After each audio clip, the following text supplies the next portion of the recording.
Hello guys, so welcome back. In the last session we discussed current electricity. हम लोगों ने exercise के question discuss किए थे. सो हमारा 2, 3, 4 ये सब हो गए थे. 5, 6 क्वेश्चन नंबर 6 भी हो गया था. आर इंटू क्या है A/X. ये किसका आंसर है? रो का आंसर है. क्वेश्चन नंबर 6 हम लोगों का हो गया था. सो हम लोग now will start with question number 7 and further. Okay, मैंने इन लेसन के नोट्स भी आप लोगों को भेजे हैं. सो अगर आप लोगों को यानी रिटन नोट्स है, written I mean to say type notes हैं. Okay, so if you have any question, any queries, you can refer to those notes. Now will move further. Question number 7. So what is question number 7? Question number 7. Resistances R1, R2, R4 are connected as shown in the figure. Okay, so there are resistors R1, R2, R3 and R4. They are connected as shown in the figure. S1 and S2 are the two keys. Okay. Now we have to discuss current flowing in the circuit in the following cases. When both, see now both are open. Okay. Now both S1 and S2 are closed. So this key and this key, both keys are closed. अगर अब आप लोगों को याद आ रहा है keys close है, keys close है, इसका मतलब क्या है कि उसमें से क्या होगा? करंट फ्लो होगा. ओके, सो जब S1 and S2 is close, so current यहाँ से जाएगा यानी R3 में से जाएगा, R1 में से जाएगा, ये की क्लोज है, R2 में से भी जाएगा. ओके, फिर आगे भी जाएगा करंट, ये क्लोज है, इधर से भी आएगा. सो ये सर्किट क्या हो जाएगा? क्लोज हो जाएगा. R4 में से करंट फ्लो नहीं होगा. R4 में से करंट, भले ये पैरेलल दिखता हो लेकिन ये पैरेलल कनेक्शन नहीं है. सो कौन से ब्रांचेस के थ्रू करंट फ्लो होगा? R1, R2 and R3. It will not flow through R4. When both S1 and S2 are open, so both are open, so current will flow through R3. R3 के आगे जाएगा, R1 के across जाएगा. R की open है ना, सो R2 को नहीं मिलने वाला है. ओके, सो ये हो गया एंड देन R4 के अक्रॉस मिलेगा. So this will flow through R3, R1 and R4. It will not flow through R2. When S1 is closed and S2 is open, S1 is closed and S2 is open. S1 current R3 में से जाएगा, R1 में से जाएगा, की closed है यानी R2, यानी यहाँ पे क्या हो गया? R1 हो गया, R2 हो गया, R3 हो गया. ओके, अब इस की का तो कोई लेना देना नहीं है. सो करंट, ये ब्रांच ओपन है, इधर आया, ब्रांच ओपन है, वो आगे गया, R4 में गया और सर्किट क्या किया? क्लोज किया. यानी इस केस में जब S1 is closed end S2 is open, so current will flow through R1, R2, R3 and R4. R1, R2, R3 and R4. सो सभी रेजिस्टर्स में से करंट क्या होगा? फ्लो होगा. 3 resistances X1, X2 and X3 are connected in a circuit in different ways. अच्छा, ये different ways क्या हो सकते हैं? सबके सब सीरीज, सबके सब पैरेलल, सीरीज और पैरेलल का combination. Okay, X is the effective resistance. X क्या है? Effective resistance. Okay, the properties observe for this different ways of connecting X1, X2, X3 are given below. यानी क्या, कैसे कनेक्टेड है ये नीचे दिया है, यानी कैसे कनेक्ट करेंगे. So right the way in which they are connected in each case. Okay, उन्होंने हमको ऐसे क्राइटेरिया दिया है और हम वो सोच के बताएंगे कि वो सीरीज़ में कनेक्टेड है या पैरेलल में कनेक्टेड है. Okay, so current I flows through X1, X2, X3. Current I flows through X1, X2, X3. अब दिमाग चलना चाहिए, I ही बोला है, बराबर है, सिंगल करंट है. सो कौन से केस में करंट इज सेम? सीरीज़ के केस में करंट सेम आता है.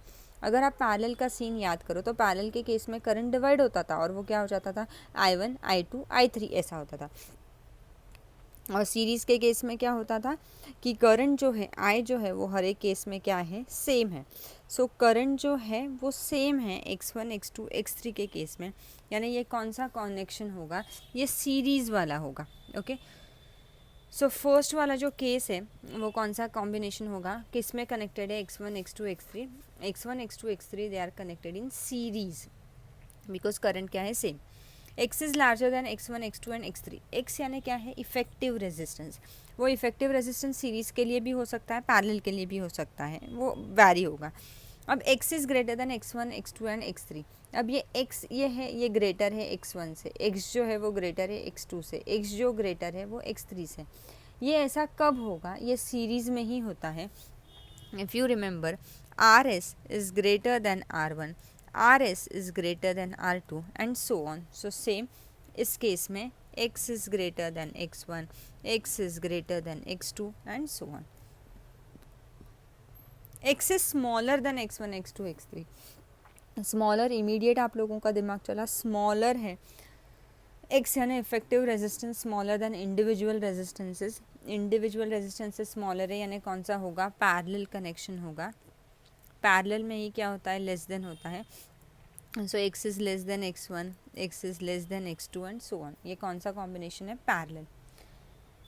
The potential difference across x1, x2, x3 is same. Potential difference same है, पोटेंशियल डिफरेंस भी सेम है, यानी ये कौन सा कनेक्शन होगा? पैरेलल। क्योंकि सीरीज़ में क्या होता है? करंट सेम है लेकिन पोटेंशियल डिफरेंस क्या होता है? डिवाइड होता है। और पैरेलल में क्या होता है कि करंट डिवाइड होता है लेकिन पोटेंशियल डिफरेंस क्या रहता है? सेम। ओके, नेक्स्ट ई वाला देखो, E is equal to x1 plus x2 plus x3। x is equal to x1 plus x2 plus x3। ये कौन सा कॉम्बिनेशन होगा? सीरीज कॉम्बिनेशन होगा। कौन सा होगा? Series. x is equal to 1 upon x1 plus 1 upon x2 plus 1 upon x3। ये कौन सा कॉम्बिनेशन है? पैरेलल कॉम्बिनेशन है। कौन सा हुआ? पैरेलल हुआ। ओके, सो ये कौन से, इसमें हम कैसे कनेक्ट करेंगे? पैरेलल के इसमें कनेक्ट करेंगे। Okay, so I hope you have understood this. ये जो 3 न्यूमेरिकल है ये हम लोगों ने सॉल्व कर लिए, यानी हम लोगों का ये अंदर का मटेरियल पूरा डिस्कस करके हो गया है, हम लोगों की एक्सरसाइज पूरी डिस्कस करके हो गई है। So that means we are ending with this, यानी हम लोगों का करंट इलेक्ट्रिसिटी क्या हो गया? कंप्लीट हो गया। अब आप लोगों को क्वेश्चन होगा कि इसे लर्न कैसे करें या क्या करें।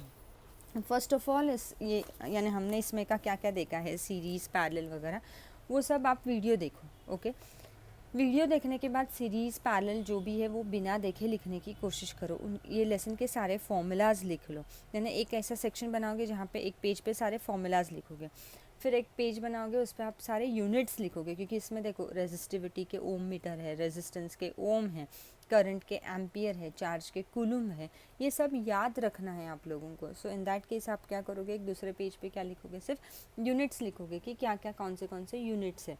ओके, बाद में आप ये यानी ये जो भी एक्सरसाइज के क्वेश्चन है एक बार वीडियो के साथ देख लो। तो वीडियो के साथ सॉल्व करो, देख लो, समझ लो, एंड बाद में नेक्स्ट टाइम जब आप करोगे यानी से 1-2 दिन के बाद, तो आप क्या करोगे? बिना कोई रेफरेंस से उसे सॉल्व करने की कोशिश करो।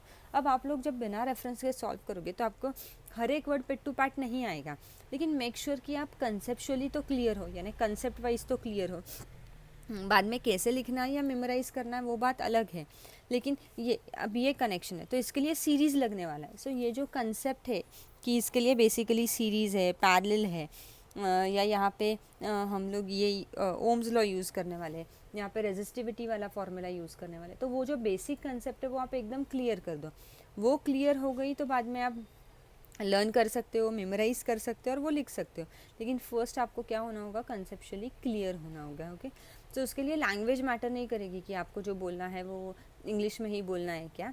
जब आप ऐसे एक्सरसाइज के क्वेश्चन आंसर्स जब खुद डिस्कस कर रहे हो, खुद के साथ डिस्कस कर रहे हो, तब आप इन्हीं language in which you are comfortable आप उसमें डिस्कस कर सकते हो। Okay, so now will stop here, और अभी हम लोग नेक्स्ट सेशन में यानी हम लोग ये अलजेब्रा स्टार्ट करते हैं और वो है रेशियो एंड प्रपोर्शन। ओके, सो अब now I will stop here for science and will start with algebra, ratio and proportion. Okay, so ratio and proportion,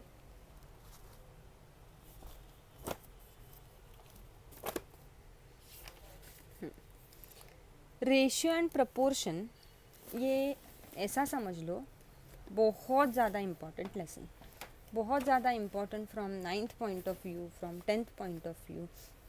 ये अभी लगता है या फ्यूचर में भी, सिर्फ ऐसा नहीं कि फ्यूचर में आपने साइंस लिया या आपने कुछ भी लिया, अब बोलो ना ऐसे थ्रू आउट आपको लगने ही वाला है। ये बेसिक मैथमेटिक्स है, यानी अगर क्लासरूम में होते तो सर बोलते कि आपके बच्चे को भी लगने वाला ही है, यानी कल उठ के आपका बच्चा पूछे आपको कुछ क्वेरीज आए तो तभी भी आपको ये लेसन क्या है लगने वाला है। Okay, so let's get started. Ratio and proportion, इसका इंट्रोडक्शन नहीं देते बेटी, एक्सरसाइज स्टार्ट कर देते हैं और जैसे जैसे आएगा वैसे वैसे आपको चीज़ें क्या होते जाएगी, क्लियर होते जाएगी. So ratio and proportion.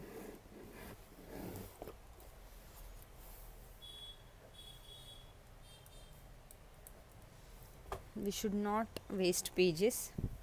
So ratio and proportion. Okay. So from the following pair of numbers, find the reduced form of ratio of first number to the second number.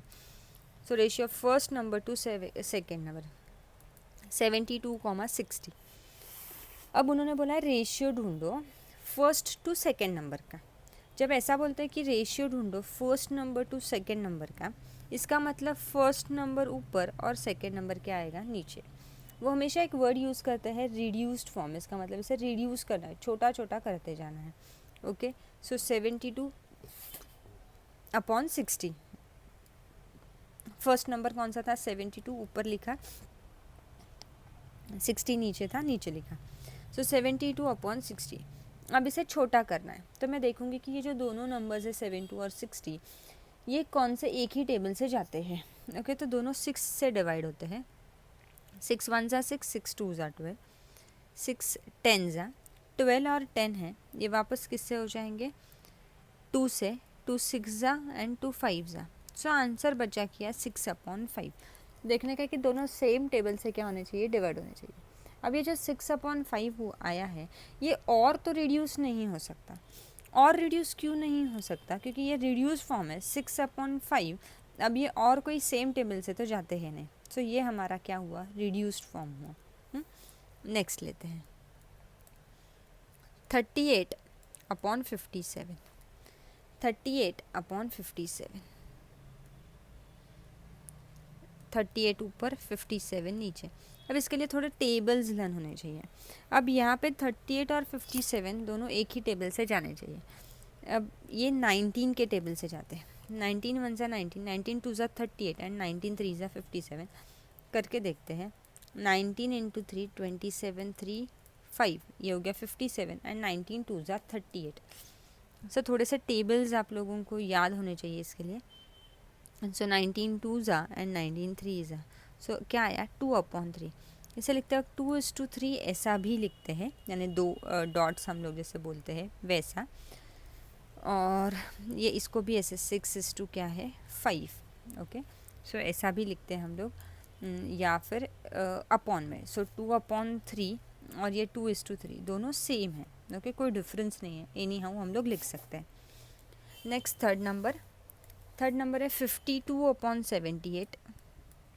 52/78.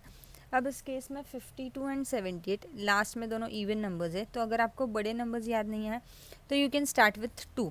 सो से हियर जैसे कि मैंने यहाँ पे कैसे directly 19 से start किया था, तो यहाँ पे मैं आपको बताती हूँ कि यू कैन स्टार्ट विथ छोटे नंबर्स. सो 2 2 ज़ा 4, 2 6 ज़ा 12, 2 3 ज़ा 6, 2 9 ज़ा 18. अब देखो 26 एंड 39, 13 1 ज़ा 13, 13 2 ज़ा 26, 13 3 ज़ा 39. सो आंसर क्या आया 2:3. So I hope you have understood. मैंने डायरेक्टली फर्स्ट केस में देखो मैंने डायरेक्टली बड़े नंबर्स नहीं लिए. पहले मैंने क्या किया, छोटे से डिवाइड किया, 2 से डिवाइड किया. 2 से डिवाइड करने के बाद ये नॉन नंबर्स यानी बड़े बड़े वैल्यूज़ नहीं है और ये नॉन टेबल में आ गए. सो फिर क्या आया 2:3 ये इसका आंसर आया. ओके. अभी ये जो क्वेश्चन था उसमें उन्होंने बोला था first number to second number. बहुत बार second number to first number भी बोलते हैं. सो ऐसे केस में सेकेंड नंबर ऊपर आता है और फर्स्ट नंबर क्या आता है, नीचे आता है. नेक्स्ट क्वेश्चन नंबर 2 देखो. Find the reduced form. Exercise 4.1 यानी प्रैक्टिस सेट 4.1 पेज नंबर 61 में से हम लोग डिस्कस कर रहे हैं. क्वेश्चन नंबर 2 देखो. Find the reduced form of the ratio of the first quantity to second. First quantity to second. So first वाला दिया है 700 रुपीज़ और दूसरा दिया है 308 रुपीज़. सो 700 ऊपर आ जाएंगे, 308 नीचे आ जाएंगे. अब इनको डिवाइड करते हैं. 2 3 ज़ा 6, 2 5 ज़ा 10 0, 2 1 ज़ा 2, 2 5 ज़ा 10, 2 4 ज़ा 8. 350/154. 2 1 ज़ा 2, 2 7s are 14 and 2 5s are 10. 2 7s are 14, 2 7s are 14. 175 upon 77. 11 1s are 11, 12 13 14 15 16 17 नहीं. और किससे जाएगा क्या? 6, I hope I am doing correct. 2 3s are 6, 2 5s are 10, 0. 2 1s are 2, 15, 2 7s are 14, 2 5s are 10. 2 7s are 14, 2 7s are 14. So 77, 175 upon क्या है? 77. सो इस case में हम लोगों ने ratio of first quantity to क्या ली? Second quantity. अब जब ऐसा लेते हैं तो इसमें एक चीज़ का ध्यान देना है कि आपको दोनों के यूनिट्स क्या होने चाहिए? सेम. अगर नहीं रहे तो हम उसे क्या करेंगे? सेम करने की कोशिश करेंगे. सो नेक्स्ट सेशन में मैं ऐसे समझ लूँगी एक्सरसाइज में से ही जिनके क्या होंगे? यूनिट सेम नहीं होंगे. सो हम फर्स्ट क्या करेंगे? हम उनके यूनिट सेम लाएंगे और बाद में हम लोग कंटिन्यू करेंगे. Okay guys, so as of now will stop here. So हमारा साइंस वाला लेसन कंप्लीट हो गया. हम लोग रेशियो एंड प्रपोर्शन में आ गए. हम लोग डायरेक्टली एक्सरसाइज पे आए. एक्सरसाइज करते करते आपको चीज़ें समझते जाएगी. मैं पहले एक्सप्लेन करूँ और फिर एक्सरसाइज पे आऊँ, ऐसा ये लेसन है नहीं. इसके लिए मैं डायरेक्टली जंप किया एक्सरसाइज के ऊपर. Okay, so now I will stop here. Next session में मैंने जैसे बोला हम लोग ये कंटिन्यू करेंगे जिसमें क्या है? यूनिट सेम नहीं है. यानी जैसे कि यहाँ पे कैसे रुपीज़ सेम था, सो वहाँ पे सेम नहीं होगा. ऐसे वाले न्यूमेरिकल्स हम लोग लेंगे.